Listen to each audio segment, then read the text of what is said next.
Hello everybody, my name is Lucy Superfox. Welcome back to The Way That I See It and welcome to 2022. So this first podcast / YouTube, depending on wherever you are watching, I want to talk to you about what it really means to transform your life, what a real transformation actually looks like, what it feels like, what it actually equates to, and not just the words, not just things that I could say, but what it actually feels like in your body, viscerally, what it feels like to make a transformation and a full transformation.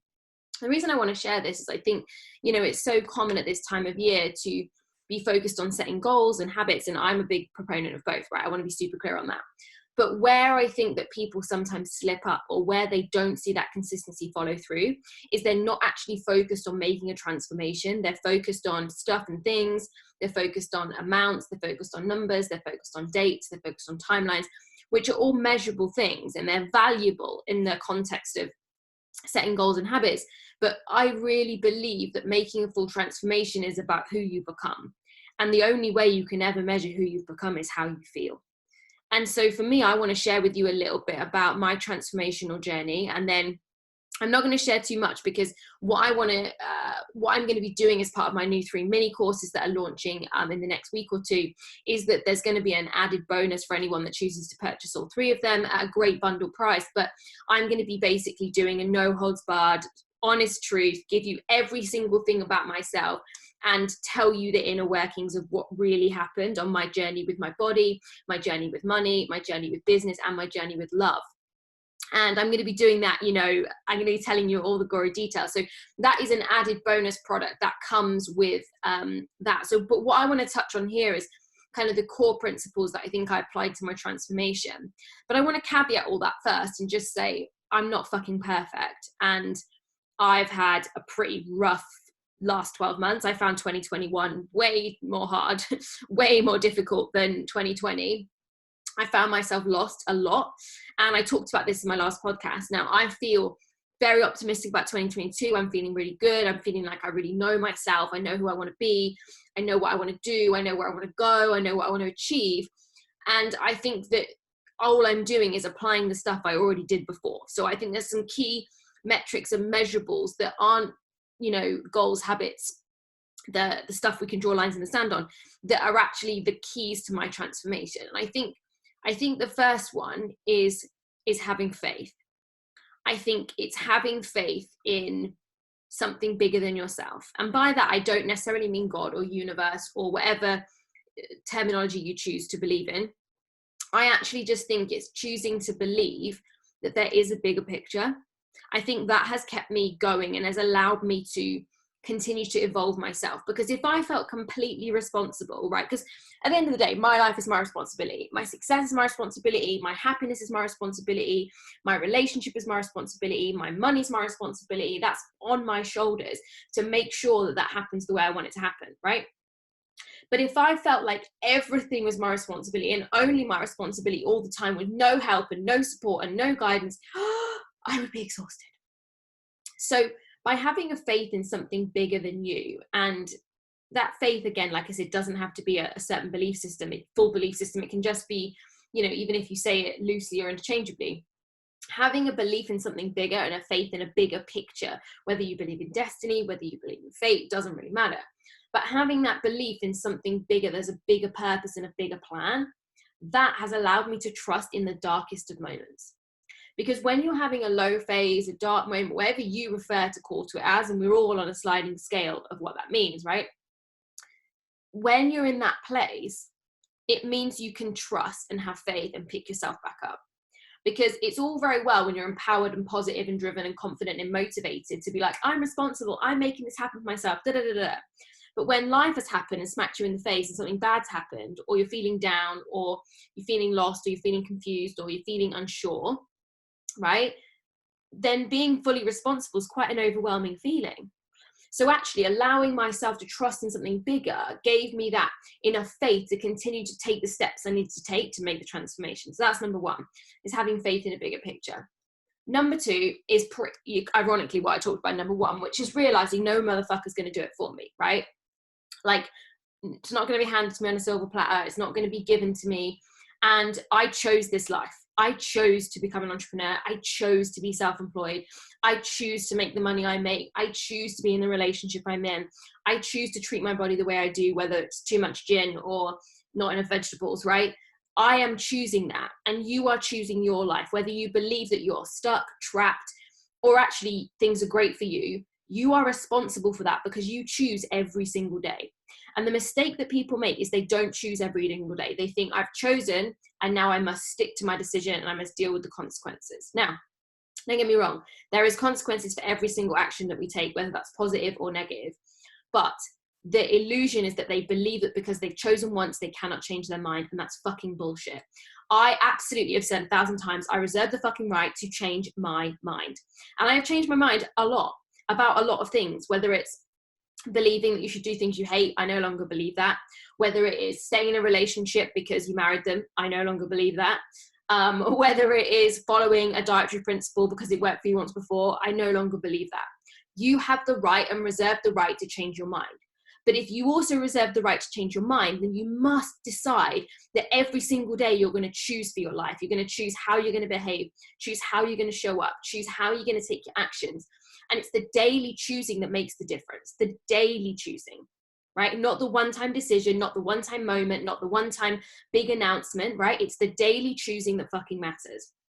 Okay, so that's number one, have faith. Number two is reserve the right to change your mind, but know that you are responsible, but you also then have the right to choose, and you need to choose every single day. I think the third thing that comes down to my transformation, I'm actually looking at a picture on my wall here. It's got all my different hair on it.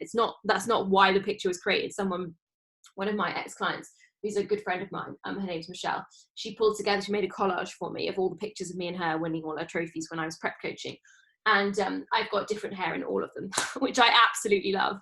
And I think I look at that quite a lot. And I look at that as a real measure of how I've grown and changed. And I think that I always say to people that the outside shows up when the inside is ready. And so that would really be my number three, is that you can do all the fucking work on the outside, but if you aren't doing the inner work fully, intentionally, being present, nothing on the outside is actually going to change. So I believe that everything on the outside of our life, whether it's money, body, relationships, business, is always a direct result of what we believe about ourselves. So I believe that we choose our belief systems. I believe we have the power to choose our belief systems. I believe we have the power to redesign and recreate those belief systems. And that's actually one of the courses, one of my mini courses is all about rewriting a belief system. And so because I hold that belief, I hold that to be true to me, and right, truth is different for you, is different for me, right? But because I believe that to be true, therefore, whenever I want to increase a transformation, change something in my life, I know that I have to do the inner work to match up to the outer work.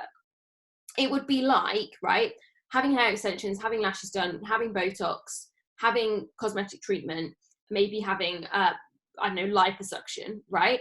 Changing all of that on the outside, but still treating yourself like shit, negative self-talk, eating crap all the time. Like, ultimately, long-term, you're still going to look like shit, right? Because you're not treating yourself the way you deserve to be treated. And so you must do the inner work. And the inner work is healing and dealing. The inner work is facing trauma head on, obviously with appropriate professionals. The inner work is knowing that you are telling yourself a fucking bullshit story, or you'd be where you want to be, right? And the inner work is also knowing that personal growth is never, ever, ever, ever done. And that is the most annoying thing about personal growth. So I think that those are the first three things I think that really, really empowered and continue to empower my transformation. I think the fourth thing is probably hope. I feel I'm quite a hopeful person. I'm quite a positive person. I can be very practical and cynical. Don't get me wrong, I have cynicism. But I saw a quote once said, cynicism is just fear. And that couldn't be more true for me. That when I fall out of hope and I spiral into fear, spiral in cynicism, what that actually is just fear. It's fear that the thing I'm hoping for won't happen.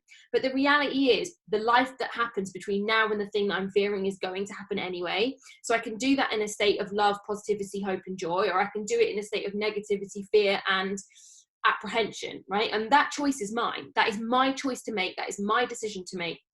And so then I think it's knowing what hope really feels like and trusting that hope is a positive emotion. Now, don't get me wrong, do I believe there are people out there that hope, wish, and pray and never fucking do anything? Absolutely.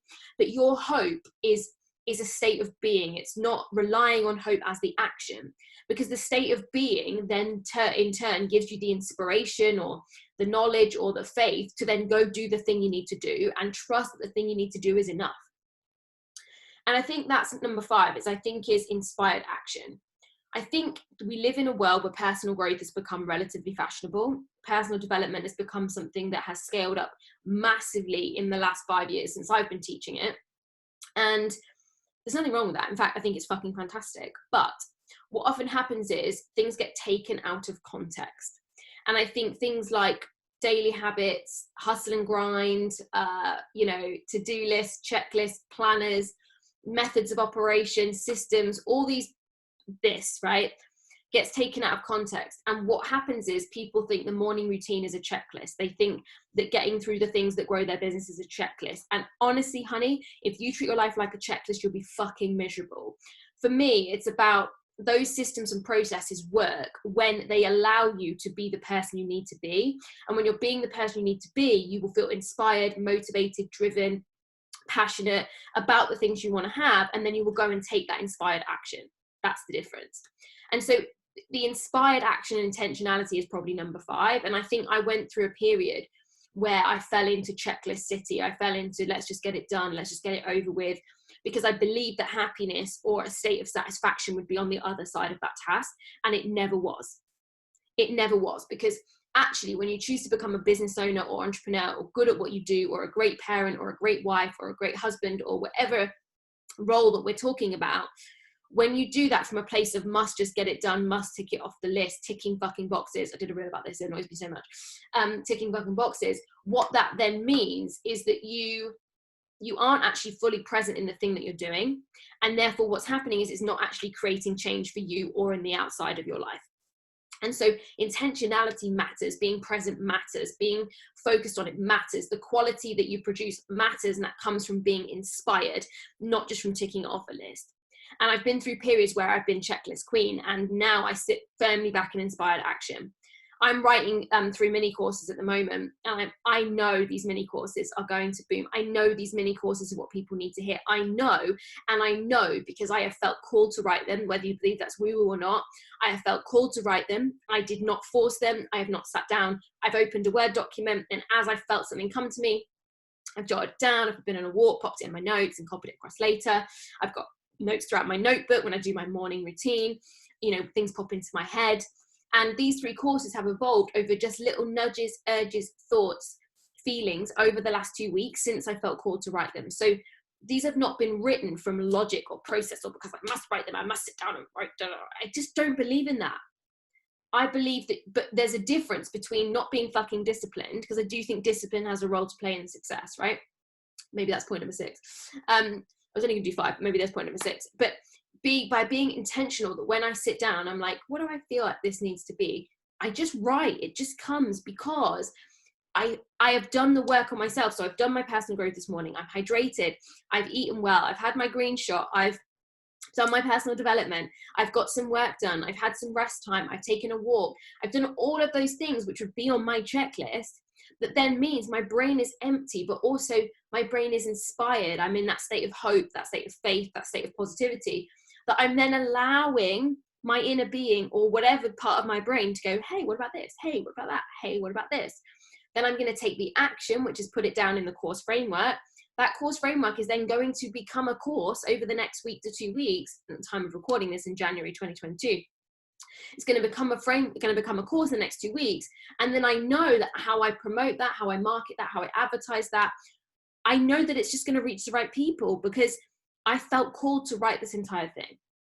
And that's what inspired action really means. Like, inspired action means you think, you know what, I should phone Sue. And you phone Sue and she's like, oh my God, no way, I was thinking about you. I'm looking for a personal trainer. And you're a personal trainer, right? Or whatever it might be. I believe inspired action and intentionality matters. And that is where now I am set on being, and how I'm going to create my life moving forward, how I'm going to manifest, right? And I'll do a whole episode on my personal interpretation of manifesting. But I really believe that that is the key. The key to success and happiness at the same time in life is that intentionality. And that has been a key part of my transformation. And then, yeah, maybe number six is discipline, but that discipline is not to make myself do shit I hate. I don't ever now do shit I hate. I don't want to do that. I'm not fucking doing it, right? There's a difference between not doing something you hate and not doing something you're afraid of. You should always do things you're afraid of, but don't do things you hate, because if you hate it, it means you shouldn't be doing it. My personal view. Like, I'm not going to make myself eat cauliflower. I think it's disgusting, right? So they are my 6 tips on what it really takes to make a transformation. So really ask yourself, do you have those things? Now, it's not to say you can't make a transformation without them. Please, God, don't think I'm saying that. But I want you to really ask yourself, you know, have I just written down some habits and some goals that are shiny? Or am I actually prepared to make a transformation? Am I prepared to have these things, put these things in place and become this new person in order to have the next level life, the life of my dreams? So that's it for this episode. Make sure to sign up to my newsletter if you haven't already, lucysuperfox.com. It will pop up as a lovely box. I do a weekly newsletter where I share this podcast, where I share my YouTubes, and where I'll be sharing more information on my mini courses. If you're not following my @NextLevelLucy account, make sure to do so, because on that profile, I'm going to be sharing more about those mini courses, and they are going to be low-cost courses that people can access. Of course, all 3 of them can be stacked together as a bundle with an even better price. And what's going to come with that is a bonus extra training, which is all about the radical, honest truths around my transformation from someone who was binge eating to is, you know, takes care of themselves and loves my body and likes how I look and, you know, respects myself, from somebody who was 28K in debt to someone who's debt-free and thriving, from someone who was lost, confused, and divorced by the time I was 32, and then in a happy, loving, and committed relationship by the time I was 33. So these are the areas of life that most of us find challenging, and these are the areas of life where I fully embrace a transformation, a 360 transformation, and a full life turnaround. And what I've done is I've broken down the segments and sections of that into these 3 courses and packaged it all together if you want to buy the one big bundle. And I'm going to be giving away all that extra content if you choose to buy that bigger bundle. So make sure to stay tuned. As always, make sure to leave a comment, subscribe, let me know what you think. If you love this podcast, please drop me a message on Instagram, on Facebook. Let me know what you thought of it. Otherwise, please share this. Please share it with anyone you think would be of benefit. I just want to help more people live an absolute next level life. So that was Lucy Superfox. That was the way that I see it. And I'll see you on the next episode.